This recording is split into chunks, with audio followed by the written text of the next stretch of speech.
inafanya kazi ipasavyo. Okay. Waziri, also as regards to the elections, we know that next year officially the electioneering period begins, and already we are seeing some utterances by leaders who are affiliated to President William Ruto talking harshly as regards to stating how that if quote unquote some saying that kama kura haitaja tutaiba. What do you make of such remarks coming at a time when the electioneering period is almost a year or two away? And what can the government do to ensure that both parties, those who are in the opposition as well as those who are in government or pro-government, do not clash as regards to these utterances? Bwana Waziri, tunafahamu kwamba maafisa wa polisi jukumu lao kubwa ni kuhakikisha usalama kwa wananchi na kukabiliana na visa vya uhalifu, lakini kumekuwa na visa ambapo maafisa wa usalama wanashirikiana na wahalifu, jambo ambalo ni la kuhuzunisha. Jitihada za kuhakikisha kwamba wale maafisa wa polisi wamehusika na wahalifu kushiriki kwenye uhalifu zimefikia wapi, na kuzuia hili kwamba maafisa wa polisi wafanye jukumu lao na si kufanya uhalifu? Waziri Chan wamesema wata reduce wale mashabiki ikuje 60% kwa sababu ile furugu ya mashabiki kuingia kwenye uwanja, na vile vile kuna uwezekano kwamba tunaweza enda kuchezea Tanzania, na nina matumaini kwamba tutakuwa kwenye finali na transport inaweza kuwa tatizo. Je, mtaiweka mikakati gani waziri? Labda langu waziri ni kwamba wale maafisa wetu wa utawala wanapotekeleza majukumu yao kule nyanjani, wakati mwingine unapata wanaumizwa, wengine wanapoteza maisha, twafanya nini? It's the second last question with reference to the interference. There are allegations that police are interfering with the enforcement of court orders with reference to the Ngongongeri land, which is next to Egerton University. And so we are seeing that the misuse of security officials is at hand with the enforcement of a court order. And then I'll pick the last question from the audience. Please just ask one question, please. She had requested earlier, please, it's the last question. Thank you so much, Bwana Waziri. My name is Wajirwa Mwagi. I work for Ops Media, Riri TV and Riri FM. My question is on the security of journalists. I would like to know what specific actions are you taking or have you taken to address the impunity of the attack on journalists, including ensuring justice and remedies on the victims, because from what we've been seeing lately, journalists have been facing various threats, including physical violence. What are you doing? Bazu, you can go ahead. One more? One. You're putting me in a cash 22 na utaniwacha na watu. Utaniwacha na watu. Please, I'll give the three of you final. Thank you so much, Waziri. A very quick one. It's on Lake Nakuru, quote unquote, the illegal fishing. One of the proposals that had been given by a task force that was that worked during the Lee Kinyanjui regime was that perhaps government could extend the land, so that then now we don't have, people who are being told they are doing illegal fishing within the lake. Is that something that is feasible? And will we finally have any closure on the Odhiambo issue? Waziri Mchege from The Standard. Swali langu ni kwa human rights activists. These are the people who speak on behalf of Kenyans, but some of them are silenced na kuwa threatened. What is their security? And then in matters Baringo, if you can get statistics ya wanabiashara ambao wameshikwa. Yes. Waziri, I'm Robert Omaina from Inoro FM and Inoro TV. The Deputy President, Honorable Kithure Kindiki, about a week ago, pronounced about government's commitment to help locals about matters wildlife attack, especially in Njoro. As we are talking, there is a family in a village called Sinendet in Lare Njoro that is who have not yet buried their kin, who was mauled by hyenas, and in fact, it's only the intestines that were retrieved. Maybe what's your comment about that, because the animals are causing serious fears to the residents? Okay, do I go ahead? ahead, I'll do it in bullet form also, so that I save you time. On the question of security of Ngao officers, we have the National Government Administration Police Units that is being established, which was established, and I launched it when I came to office. What's remaining is that we are trying to deploy officers to this unit so that they can work together with administrators and assist them in enforcement and help them in protecting them, because in a number of cases the chiefs they go for raids and then they are the ones who are attacked at the same time to do enforcement. But in other parts of the country where there's banditry also, the chiefs are always threatened. And so we have agreed that they can apply to be firearm holders and we can license them, or they can apply to become NPR and we give them a gun also to be able to protect themselves, or in some cases attach NPR to work with them. So this is an area that is of great concern and it has been raised in most of the Jukwaa forums. On the court orders in Ngongogeri land in Egerton, I think it was an issue that was also raised today by our security team, and it's I have asked that the county's regional security team lead a process of establishing the facts and where the court order is, and in enforcing this court order, what is the collateral damage. Sometimes we have a genuine court order, but the people occupying land is 1,000. So like for example, Oljorai, you might have a genuine claim by the Larry Nyakinywa to the land, but the consequences of removing those who are inside is more dire. And that's where you find yourself as police officers and security forces in a very awkward position as to which of the sites how do you enforce the law without loss of life? Because today if we walk to that place and tell people you now need to leave, there is an older claim to this place, you are probably never going to do that as police officer peacefully. So there is a balance to be done as a government. On the question of security of journalists, that's a very good question. I know journalists have been attacked in the past in Mandamano. They find themselves at the crossfire, either of police officers lobbing tear gas, hurting them sometimes.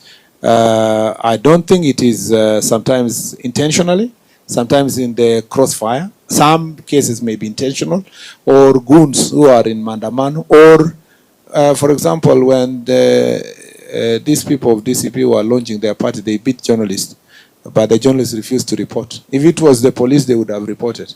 But because it was an opposition party, they refused to report. And bigger media houses are represented here, and they completely refused to report.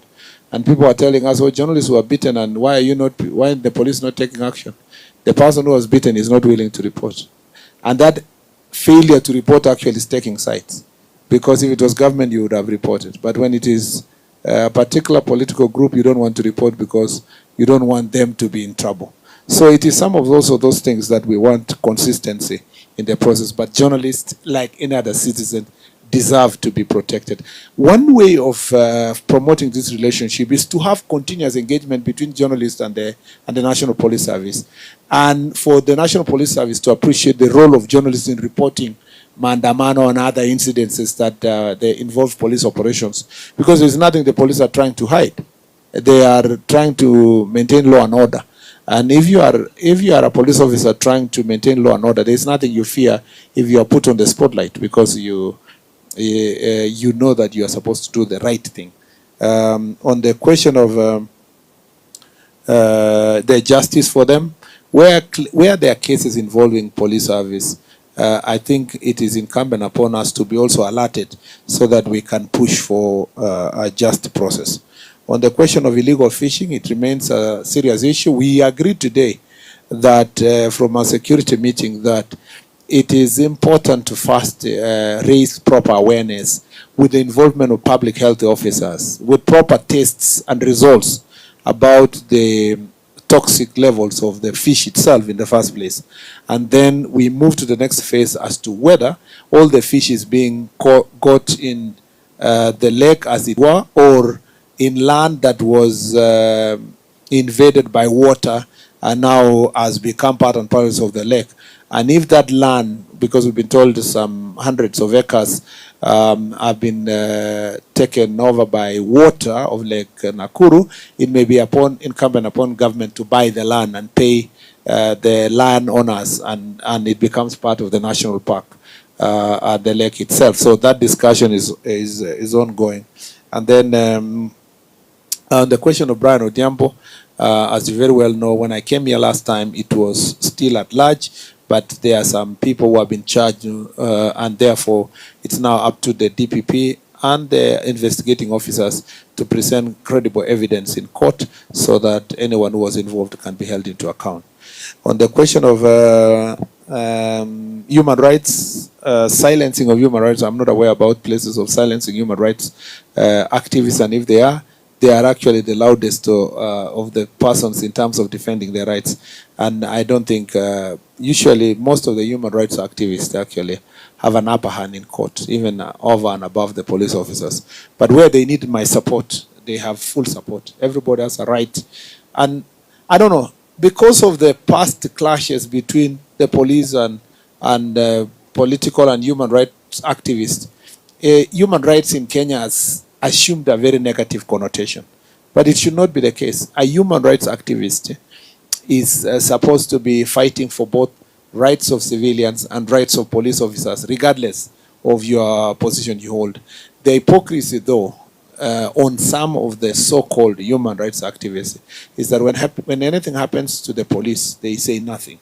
When anything happens to a business of somebody whose business has been banned, they say nothing. If somebody's car is banned, they say nothing. They wait until now, those people who are banning business, attacking police officers, hurting police officers, when one of them is shot in the process, say a police officer was protecting himself, that becomes the story. And they become the loudest there. The reason why there is some bad blood between the police and the so-called human rights activists, because they that call themselves human rights activists have interpreted their role that police are not human beings. It is only their victims that are human beings. And therefore, human rights does not include police rights, which fuels and establishes very bad blood. On the question of Baringo and I remember what it was all about. Somebody else about statistics of people arrested and so forth. I don't have them on my fingertips. If you had asked a little bit earlier, I think the DIG would have gotten there, whatever. But we can speak over this outside here. But there are people arrested. It's just that I don't have all the numbers here right now. And sorry for not having the numbers. On the question of what was that? The last one was a wildlife attack. The Kenya Wildlife Service has done a very good job in compensating victims of wildlife attack, whether it is lives or livestock their livestock or their crops. And I think that has been ongoing. I have gone to several places, and the KWS officer is always reporting about the numbers that have been basically sorted in that issue. Sorry, there were other questions. Illicit brew and prominent people, yes. No, the part of the reason why illicit brew, or in fact adulterated ethanol is the worst part of it, and the spirits that are sold in shops and so forth, is because of the compromise, the amount of money. One container of ethanol is 50 million worth. So the money, the brewers or the sellers are willing to bribe everybody, the police, the KRA, KEBS, everywhere, to cause havoc. So it's not a very easy thing to deal with, but we have in the past taken very firm stand to ensure that this matter is properly dealt with, and we'll continue doing the same. We have even closed those businesses and so forth and so forth.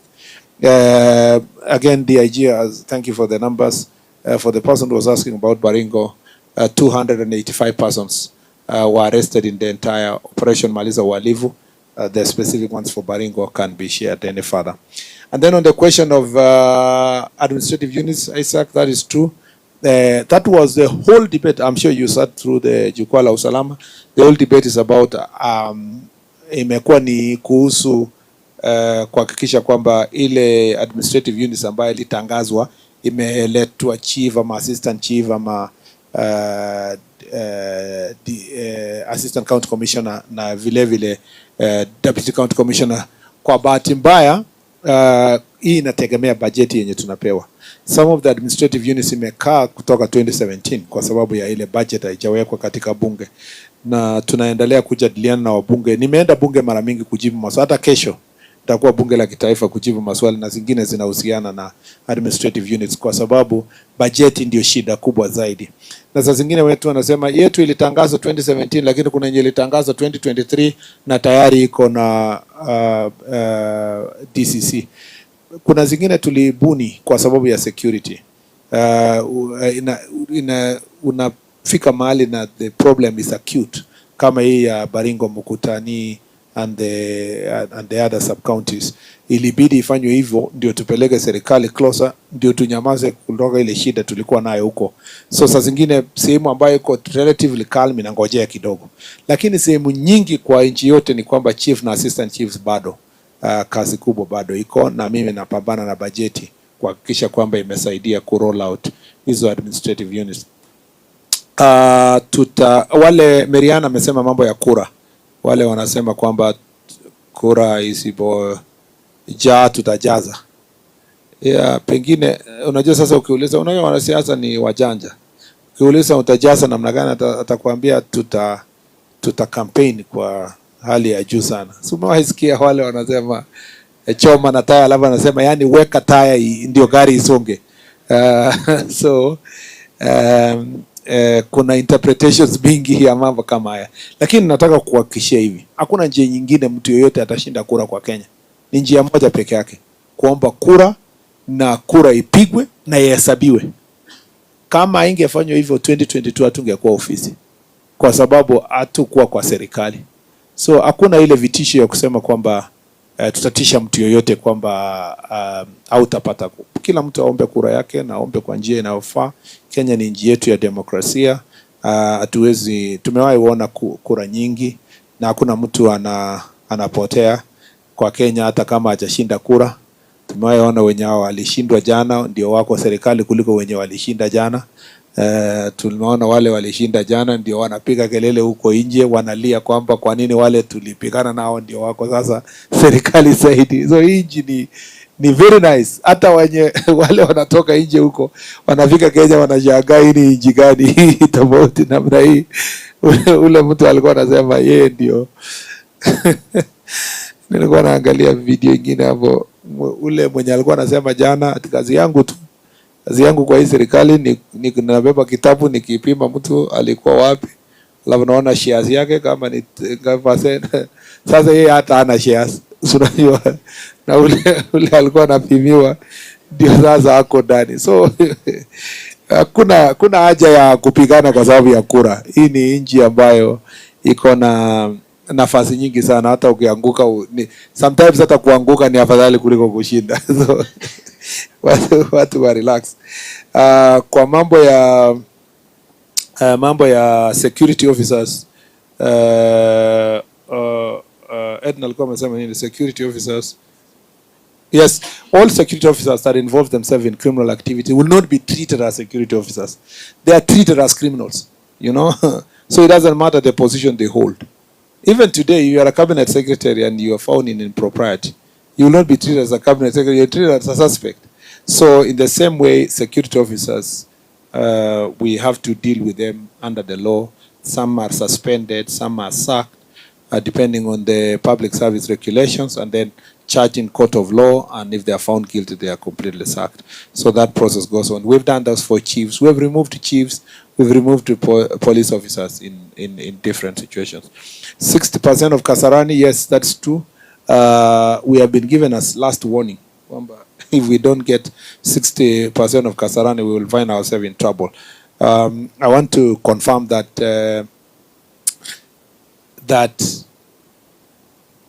really the problem we had in Kasarani on Sunday, and I was there, I could see the problem coming. There were people over 100,000, I can tell you for sure. You know, maybe 70, 80,000 around there. I drove through the big crowd, and thousands of people were filling Thika Road. And I didn't see it as a problem properly. I saw it as a real hunger for proper sports. The amount, the level of the love that the people of Kenya have for football, and the desire they have always wanted their country to do well is amazing. In fact, this is credit to His Excellency the President for supporting this process, investing in this. Remember, I served as a sports minister before, so I know the amount of resources we put. You know, I saw some people saying, "Oh, where does the president get the money to reward the footballers?" Do you know that we paid Chan 1.5 billion just to host? 1.5 billion, and I know because I was part and parcel of the process to just host, and we'll pay even more billions to host the 2027. But do you know the returns we get? Do you know the marketing Kenya achieved alone? Free marketing for beating Morocco, who are semi-finalists in World Cup. So the investment you put in sports, do you know the value that comes with those players that were playing football? Do you know that tomorrow, if Odhiambo or our wonderful goalkeeper was to be signed to a Premier League or any club in Europe, the amount of money is going to earn, the return in investment that will come to our country. So this small, it's big of course, the 1 million, 2 million that the president is giving. If you calculate the ripple effect in terms of investment, and what has been lacking in Kenya before is the right motivation to get, we need to get enough players to export them. And anyway, I've digressed, but the point is this: we take Sunday very serious. And so I want to request Kenyans, not for anything else,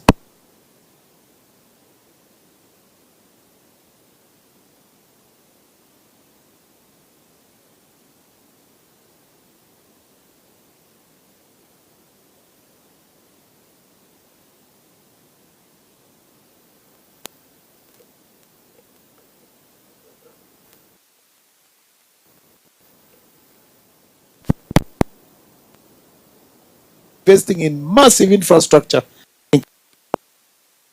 only to. So we are in and tomorrow we have a very serious meeting in Nairobi to put in place measures to ensure that those measures, those 60% occupancy is going to be achieved. I am confident that the people of Kenya will comply for the sake of their players and for the sake of our country.